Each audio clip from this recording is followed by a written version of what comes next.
Jesus was commissioned. We know that now from that verse, from Jesus' very own words. If you note there, the word translated commissioned, actually there in the screen you're seeing, this translation says he was sent. That's also translated as commission. It's the same thing. So it's interesting, isn't it, that Christianity, let's call it Christendom, the Catholic Protestant tradition, teaches that Christ was sent not for this, but for what? To suffer, die, and be raised from the dead. That's why Jesus was sent, they teach you. But look what Jesus himself says here. And then I was just doing a quick search on my little machine back there while Anthony was speaking these words.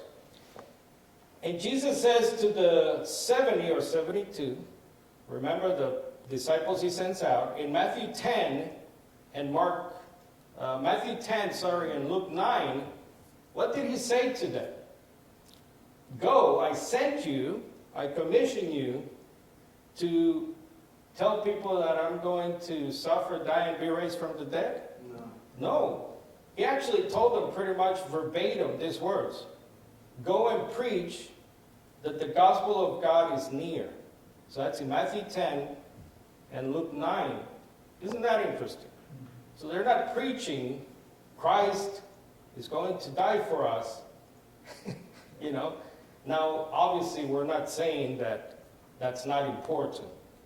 But our point is that the focus of Jesus is, what do you call it, Anthony? His magnificent obsession was something he called the kingdom of heaven in Matthew, but which is synonymous with the kingdom of God. So that really was taught to me by Restoration Fellowship, and that's the importance of our ministry, I believe. It's very unique. It's a thing that a lot of us like-minded people are losing, as Anthony said. The Church of God General Conference, unfortunately, I must say that they have sort of strayed from the foundation text, Acts 8:12. If we can get that up there, Dale. Can someone recite for me Acts 8:12, by the way? Who's not Anthony? Or who's not Joe? Right. There it is now. He's teaching it back there. Did you know this was you Church of God people? They tell me, I wasn't there. But this was the founding verse of what's called the Church of God General Conference. Is this what I'm hearing in the Church of God churches I have visited? Well, I must say, no, I'm not hearing this. We talked to someone, we were recently in Front Royal, Virginia. They were very hospitable. They opened their doors and invited Anthony to speak for a weekend. And we asked an elder. Now, this was an elder, I'm not going to name names, but this person is an elder in the Church of God. And one of us asked him about the kingdom of God. And he gave a pretty surprising answer. Something along the lines of, not the kingdom of God. Something along the lines of, not Luke 4:43. So we're a, unfortunately, dying ministry breed, Restoration Fellowship. So we have to win back the words of Jesus. The teachings of Jesus, if you call yourself a Christian, are what define you as a Christian. I mean, I have to say that. So if you call yourself a Christian, as Anthony teaches, you must sound like Jesus. Now that's only fair, right? If I sound like Mao Zedong or some political figure, I must parrot what they're selling to people in terms of politics, whatever that is, free healthcare and whatever. But if you don't sound like someone, then I think you should think about calling yourself a follower of that someone. I think it's only fair. I'm not trying to be rude or nasty here, but it's just common sense, right? Jesus talked about the Shema. Are you preaching the Shema? That sounds like Jesus. Did you know Jesus called the Shema the first and most important of all the commandments? Hear, O Israel, the Lord, Yahweh, Jehovah, is our God, which means, by the way, Jesus has a God. If Jesus calls someone our God, he's including himself, right? These are fundamental things that our mission work has to sound like. So I thank you, Tracy, for your ministry, which is very important. I thank you for taking the time today. You could be doing a lot of things in this beautiful Saturday morning. I thank people online. I think this is probably the most important event that you will be part of this year, if not in your life, really. So you have to pay attention to what's being said here by all the speakers. So I'm going to talk about social media missionaries. Like I said, this is very important. This is why I'm here with you guys, because I came to you through the social media work by this Spirit and Truth Fellowship. So I'll just run through the strategy here. Okay. Oops. So what's the strategy? The strategy is very simple. Now we see there 21stcr.org. You see there the humanjesus.org website, and then you see the banner here, which belongs to the ChristEnemyLove.com website. So what's the strategy I use, or I teach people? The more the merrier. So get out there. Learn how to get out there. To this day, I always talk about Sharon and her incredible ministry of 21st CR. Sharon had to learn for a year or so how to become what they call a webmaster.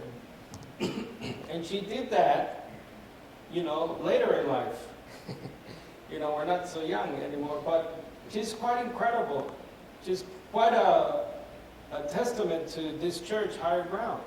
So we should look to people like Sharon Gill, because the website she created literally from scratch. I remember when I met them in 2008, 2009, you interviewed me and you said, we're thinking of doing a website, remember? That was 10 years ago. And now this website gets, hundreds of thousands of clicks, what they call clicks or visits. So the strategy is simple. Get out there. The more the merrier. So we have two other websites, Restoration Fellowship, thehumanjesus.org, Christ Enemy Love, a subject which I love, and it's central to my mission work, that we should simply do what Jesus said, love your enemy. Yes, a simple commandment, but probably the hardest commandment Jesus left us. So that's very important to our ministry. So just get out there, learn the technique. Talk to Sharon if you're in this church. You're so blessed to have Sharon Gill. You can learn so much from her. You can talk to Alexa and Siri. It's incredible. We were at someone's house in Virginia, a very nice couple allowing us to stay, and they had this Alexa in their kitchen, and the lady says, "Oh, Alexa, so-and-so, what is this?" And then this nice female voice came through. "So-and-so is it? So ask Alexa how to do a website. She'll, ask Siri, how do I do this? How do I do that? How do I find this? It's incredible. I think a time is coming and the time is here that we really won't have any excuse, because information is just at your fingertips. It's incredible. So there we have YouTube. We all heard of YouTube. We have all heard of that. Again, it's simple. Google it, right? So how do you open a YouTube account? How do I create one? Everyone's doing YouTube. So put your stuff out on YouTube, the most watched thing on earth at the moment, billions of views. You wouldn't believe the videos that gather billions of views. They're ridiculous. There are some kid in their underwear in their basement playing video games all day. 100,000 views. It's quite amazing. So in my experience, that actually compels me more to get out there more and just proliferate the internet and create more YouTubes. We have now 2,000 plus videos on our YouTube channel alone. And the guild's the same. I think you're reaching 1,000 or so, I believe. You have, well, to this is a bit outdated, but you're probably at 5,000 subscribers. Subscribers are people who click on your channel and they get an alert and so on. So that's an important number, 5,000. Think of that. That's, to us, that's huge. So again, there's YouTube. There are international. So when we go overseas, we have ministries in Nicaragua. There are people in Switzerland. Tracy's ministry in Russia. They're all out there. That's all their YouTube banners, YouTube pages you can check out. There's a lot of Hispanic, Spanish-speaking people in this country. Take them to Alex Davila, Pastor Alex Davila's YouTube page, Fe de Abraham. You know what that means, Faith of Abraham. And so on. Alec, with a K, I like to distinguish, in Switzerland. He has his website, his YouTube, and a website as well in German, if you know any Germans out there, and then the Russian. You have Majo, is it Majo or Majo, who hopefully we will meet through the technology permitting. He's in India and he's very active on YouTube. Now, most of these people I'm talking to you about, Alec, Majo, they work. They got 6 days, 7-day working schedules, you know. They got families and everything. So it's not a matter of, oh, geez, Carlos, you know, I got a life. Yes, we all have a life. But you have to what's that big word? Prioritize your time. Major works in I think, what does Major do again? He works in an industry that's very active, very, you know, he works a lot of hours. Sales and so on. So it's incredible how he prioritizes his time to just try and do your little bit, right? For the kingdom of God and the missions work. Again, you got Switzerland there, Alec. So these are the YouTubes. So what was, sorry. Yep, so that's YouTube. These are the YouTube actual banners, their pages. The bottom one is a new church in Nicaragua that Pastor Alex Davila has been in contact with, and he actually converted a pastor there. Yasser is his name. And they have a church that's 50 and growing. 50 people and growing, maybe 80 people by now. It's called, as you can see there, the Faith of Jesus Christian Church. So that's their new website that Alex, who's also a webmaster, has helped them with. So again, we have to get out there, get people to know that there's an alternative to the gospel as it's being preached, which only gives you the one side of the gospel, right? That Jesus died and was raised from the dead and so on. That's one side of the coin, but we have to give them the whole coin. Let's see. So this is Facebook, and we've all heard of Facebook. Again, these are very easy places to become active on. To open a Facebook account, all you really need is to Google Facebook, create an account. It's very simple. Now, there's a thing called the public marketplace. Anthony talks about how, well, the New Testament talks about how Paul went to the marketplace, right, day after day, preaching, doing mission work. So today, 2,000 plus years later, our marketplace, again, is online. And guess what? It's Facebook. So Facebook is a good start. Some of you might know I'm very active on Facebook. And I manage a couple of groups. Again, you can all find this out. Alexa, Siri, or Sharon, she can help you out. They're all female names, by the way. Anyway, it's a bit weird. So this, what you're seeing here, it's a group. So there are Facebook groups you can create. You can invite other friends on and so on, like-minded or not like-minded, if they want to learn about your ministry. So this is our ministry Facebook that I've managed for years. So there's, I don't know, hundreds of people on this. So again, this is the public marketplace where you throw out your ideas, your videos, what we do on a weekly basis, your sermons. I see that this church is very tech savvy.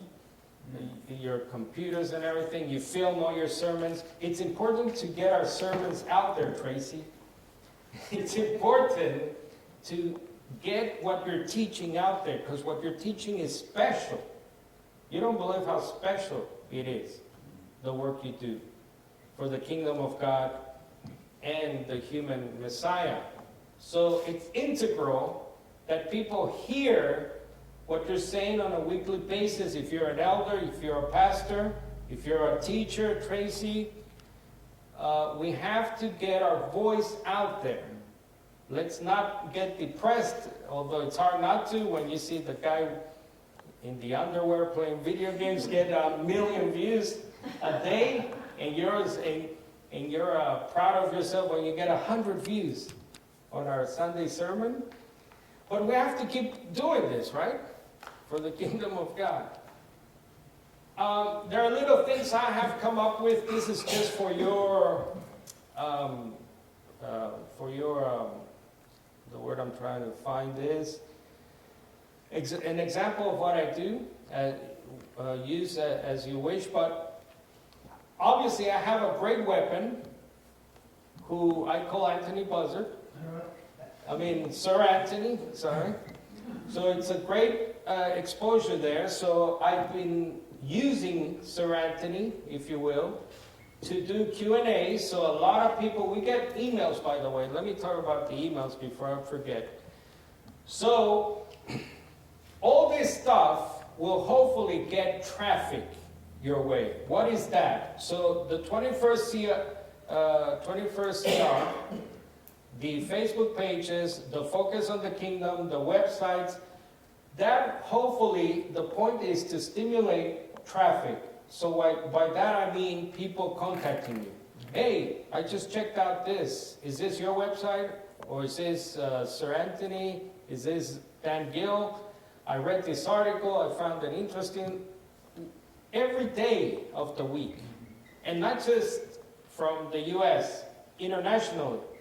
I just spoke with Victor in Arizona. I was telling Dr. Joe, this gentleman who moved there, and he's calling me all excited about talking to his elders, and one of them kicked him out and all this, and thanking me for the online work and so on, and keep doing what you do. And so it's things like that. That's traffic. You'll get emails, hopefully you'll get phone calls. We're going to visit a family tomorrow. Anthony was talking about how? Through this.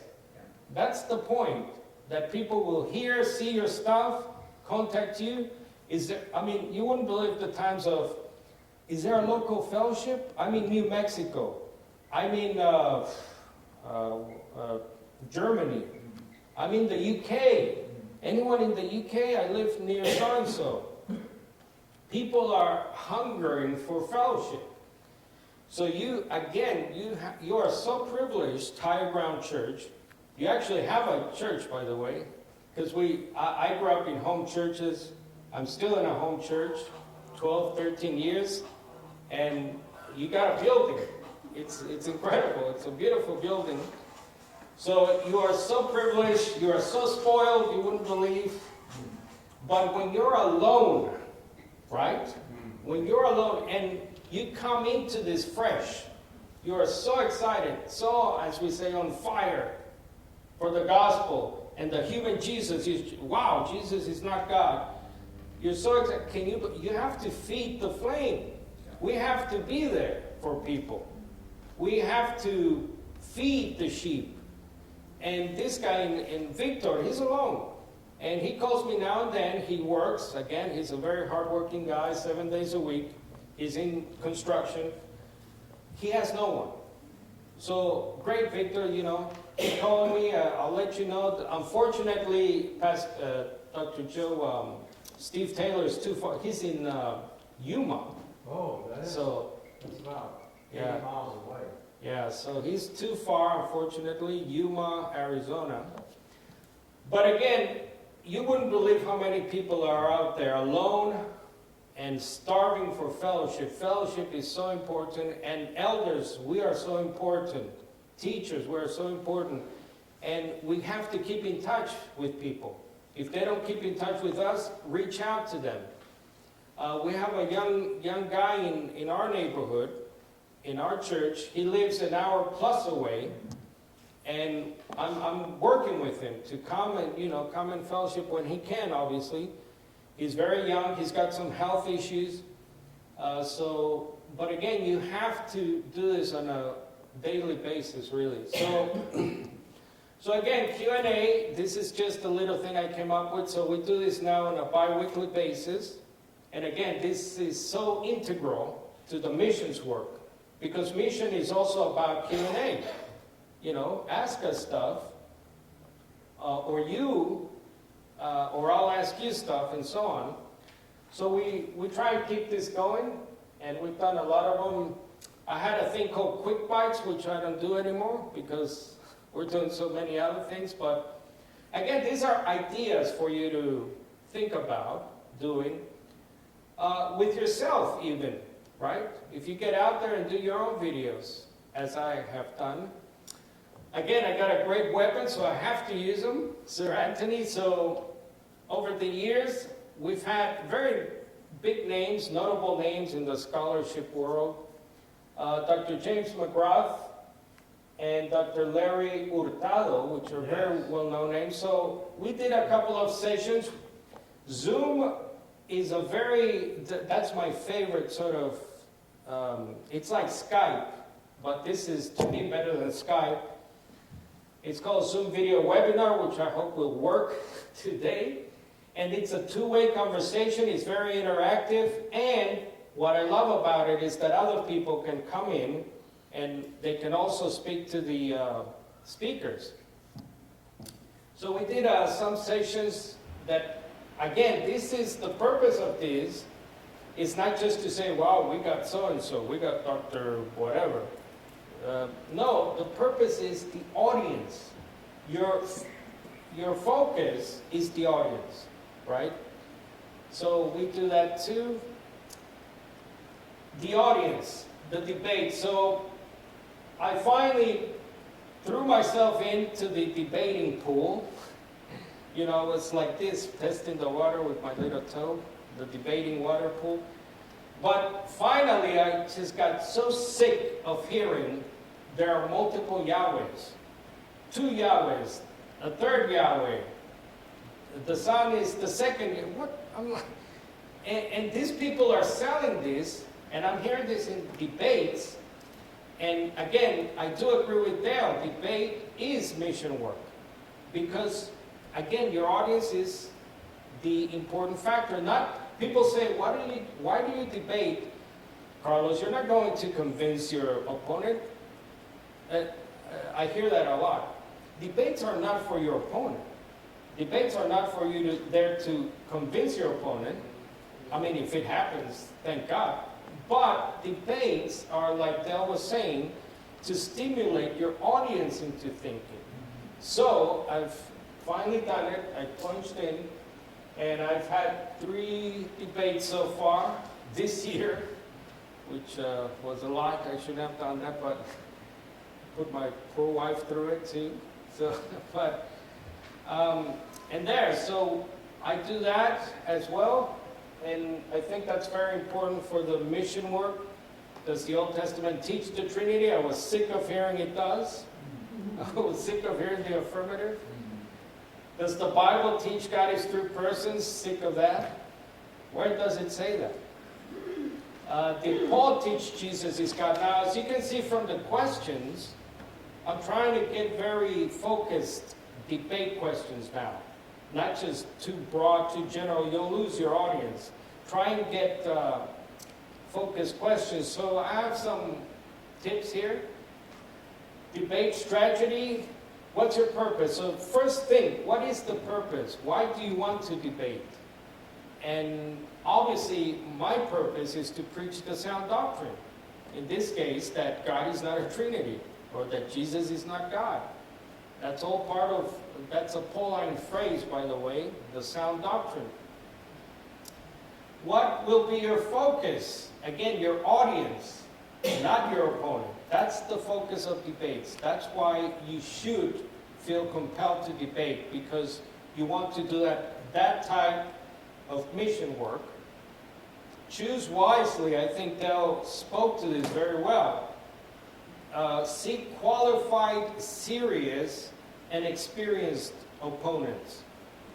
Everyone, as I think Dell, I forgot the word you used to describe these people, but there are a lot of trolls, let's call them. People out there that just want to show off, they're show-offs. They just, want to make you look bad, or they think they're qualified. Anthony talks about it's not ikad, it's achad. He says that because one of my opponents says the Hebrew word for one as ikad, which sounds to him, obviously as a linguist, it's blasphemous to hear that. So again, you have to choose your opponents. You choose them according to their qualifications. Now I agree with Dr. Dale, PhDs, and all. I'm not anything. I barely got a high school degree. But again, if they have some qualifications, that's good. Letters do count for something, especially if you're talking to a Larry Hurtado and so on, to get to your audience. The other thing I would recommend is look for people who have what I call a high social media presence. So they have their own YouTube channels or their own Twitter or whatever following, and they have pretty huge followings. My last debate, I'll just go back to it, with Anthony Rogers at the bottom there, you see? Now, they hosted me on their YouTube channel that's called, it's not up there. It's called Acts 17 Apologetics, I think. Anyway, I was surprised. First of all, they invited me, and I was just overjoyed when I got a chance to be on it. Now, obviously, their own mission, their own Trinitarian missionaries, but this page has, I forgot, I think it was like 6 million views, 100,000, it's crazy numbers. And the debate I did with this gentleman, actually, up to today, I think it's been two months, Sarah? What is it, August? I think it's 30,000 views. It's one of the biggest audiences I've had, certainly. So I think that's a good tactic. Invite people with high, viewers on their YouTube channel or followers or whatever to debate. And again, it's about your audience. Don't have cash, but would love to give. No, that's not. That's great. Okay, so we have some time, Tracy? Yep. If anyone has questions or comments, I'll be here. Yeah, we have about 5 minutes. If we have any questions. Okay, thank you.